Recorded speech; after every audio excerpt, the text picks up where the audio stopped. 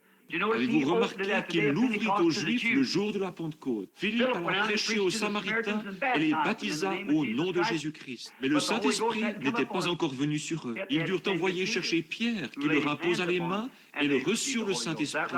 Est juste? Et chez Corneille, les gentils le reçurent. Tous y avaient eu droit à partir de ce moment-là.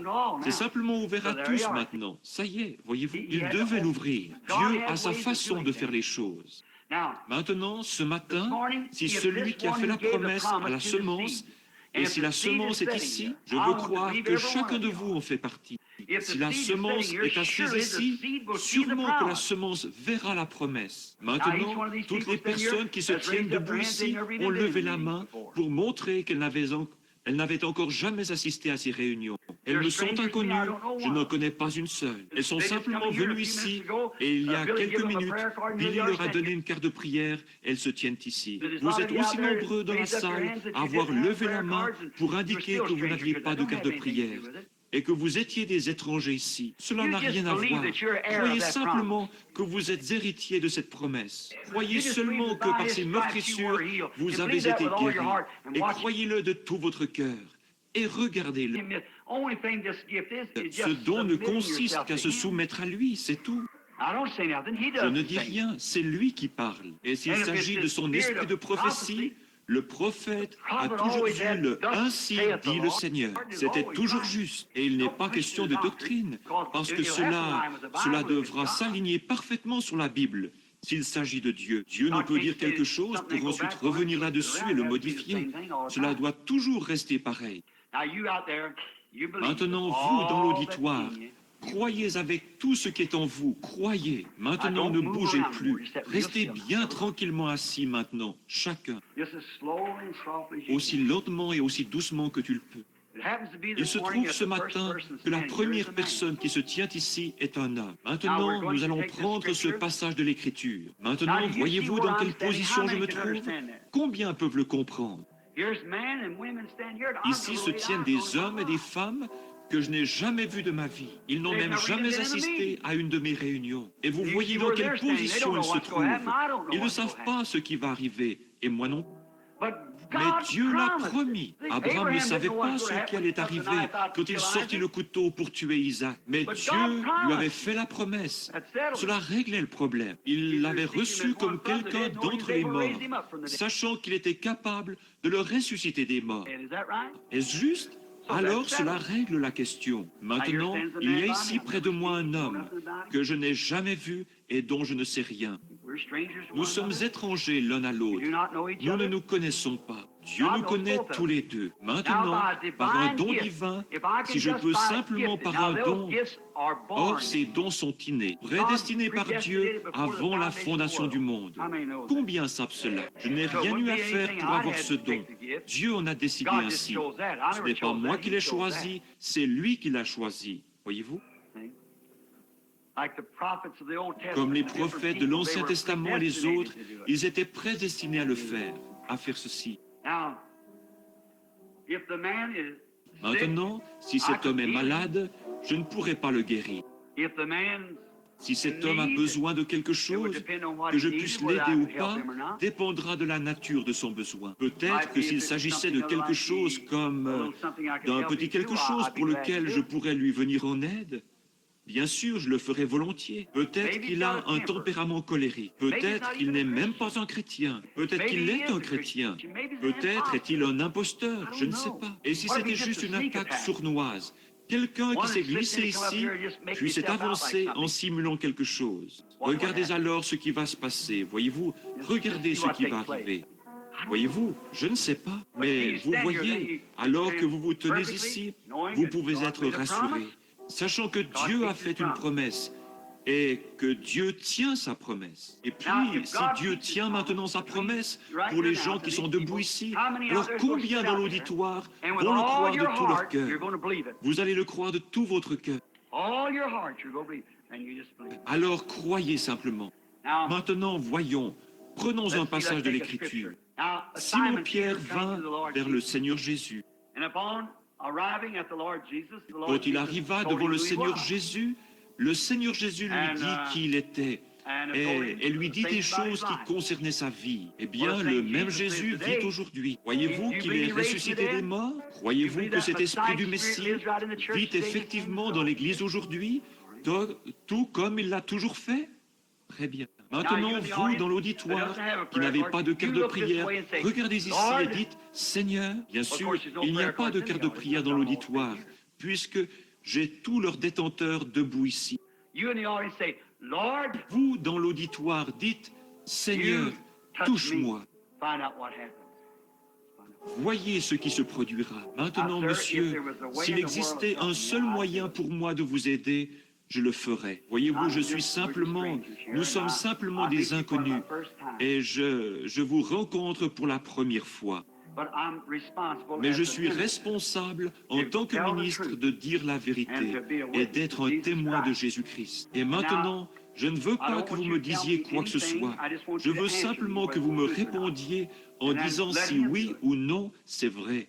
Et ensuite, laissez-le agir. Et s'il accomplit la même chose ici sur l'estrade, à travers ce corps-ci, qu'il a accompli à travers le corps de Jésus, soit Dieu en Christ, Jésus a dit, je ne fais rien avant que le Père qui est en moi me le montre. Il me dit quoi faire. Ce n'était donc pas Jésus qui parlait à la femme, c'était le Père en lui qui parlait à la femme. Ce n'était pas Jésus qui connaissait qui était Simon-Pierre, c'était le Père qui demeurait en lui qui connaissait Simon-Pierre. C'est cela, vous voyez, c'est cela. Je peux tout de suite vous dire que vous êtes un chrétien. Oui, monsieur, parce que vous avez un esprit accueillant qui vibre chaleureusement. Il est un croyant, il est chrétien.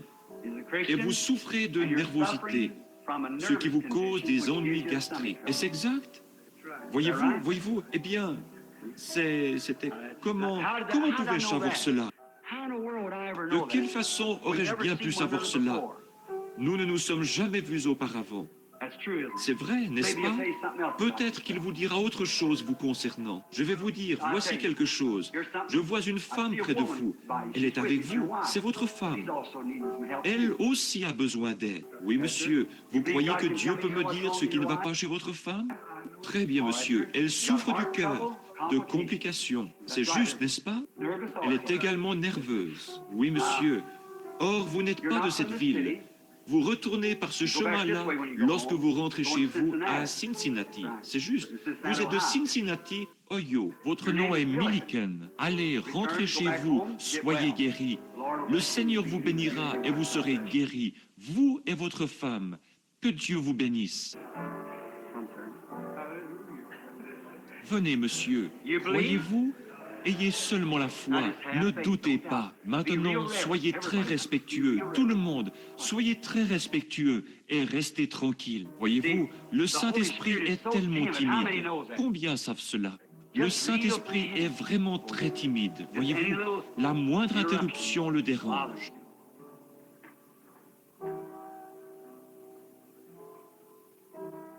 Selon les médecins, vous allez bientôt mourir suite à un problème au cœur. C'est exact.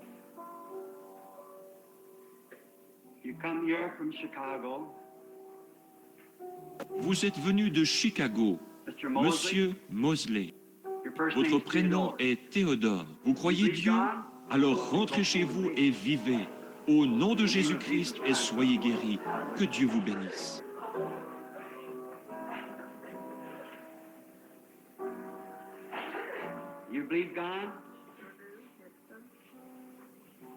Voyez-vous Dieu? Vous souffrez des jambes. Vous aussi, vous n'êtes pas d'ici. Vous êtes d'Owensboro, au Kentucky. Votre nom est Madame Lamb. Rentrez chez vous et soyez guéris. La dame qui est assise là est aussi d'Owensboro. Vous avez un abcès ici au sein et on devrait vous opérer demain. Go believe and live. Allez, croyez et vivez. You believe, sir? Croyez-vous, monsieur? Nous sommes étrangers l'un à l'autre. Votre nom est Monsieur Gilroy. C'est exact. Vous venez d'Anderson, dans l'Indiana, là où l'Église de Dieu a son grand mouvement. C'est juste. Vous vous tenez ici pour votre fille qui est partiellement atteinte. Elle est partiellement paralysée. Vous croyez? Alors rentrez chez vous et retrouvez-la comme vous le croyez. Très bien. Jesus says, have faith, believe it. Que Dieu vous bénisse. Ayez foi, croyez-le. You believe with all your heart, sir? Vous croyez de tout votre cœur, monsieur? Vous êtes d'Indianapolis. Vous êtes un ministre de l'Évangile. That's your wife. C'est là votre épouse. Oui, elle souffre aussi. Elle a des ennuis d'œsophage, avec son œsophage. Le médecin, elle souffrait du cœur et était un peu nerveuse. Je vois qu'elle est sourde. Mais venez ici. Merci. Toi, esprit de surdité, au nom de Jésus-Christ, je t'ordonne par le Dieu vivant, sors de cette femme. Vous m'entendez comme il faut maintenant. Vous pouvez tous deux retourner à la maison et être guéris. Rentrez chez vous. Vous pouvez m'entendre. Vous êtes guéris. Tout ira bien. You believe with all your heart? Croyez-vous de tout votre Have cœur? faith in God. Believe. Ayez simplement foi en Dieu. Croyez. Oh, cette arthrite et tout ça, c'est terrible. Vous croyez que Dieu va vous guérir?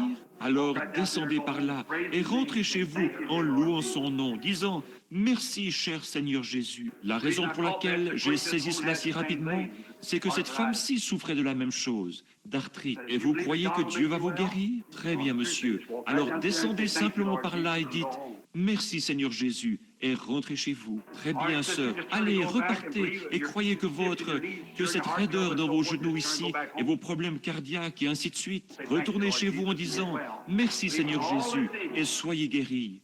Croyez-le avec tout ce qui est en vous. You believe? How about out there, some of you people? Croyez-vous? You believe? Qu'en est-il de vous là-bas? Croyez-vous? La petite dame aux cheveux noirs qui est assise là et qui est atteinte d'épilepsie.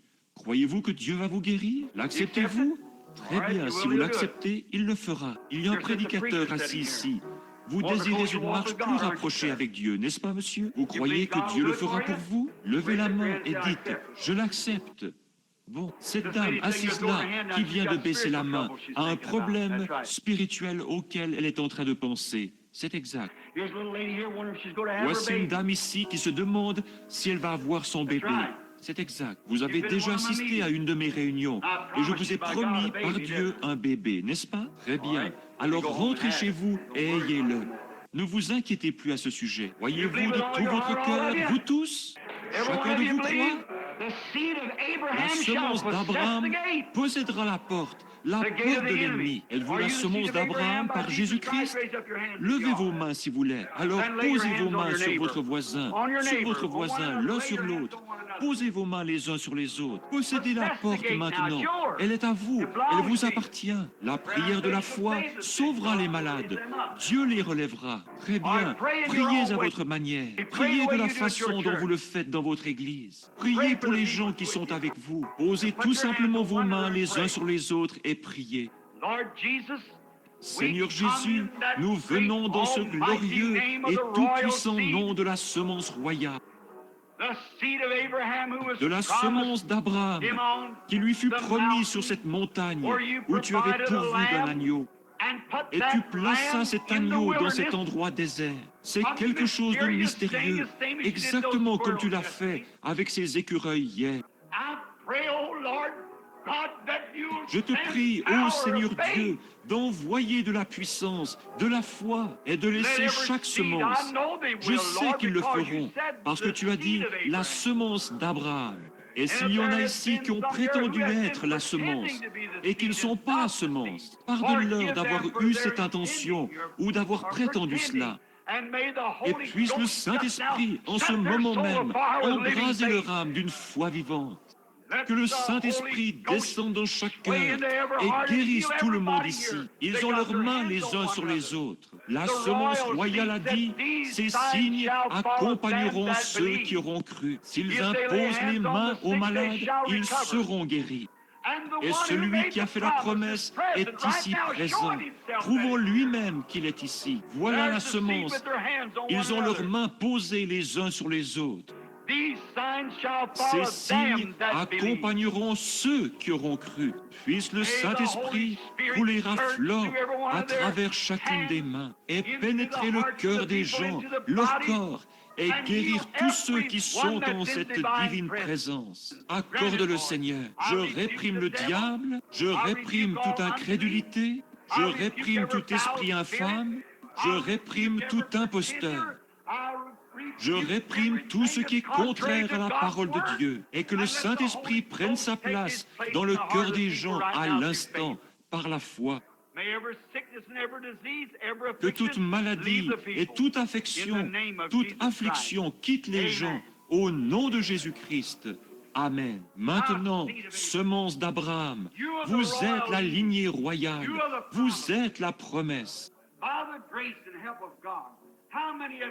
Par la grâce et l'aide de Dieu, combien d'entre vous peuvent lever la main et dire « J'ai reçu ce que j'ai demandé. Merci. » C'est cela. C'est le but de la promesse.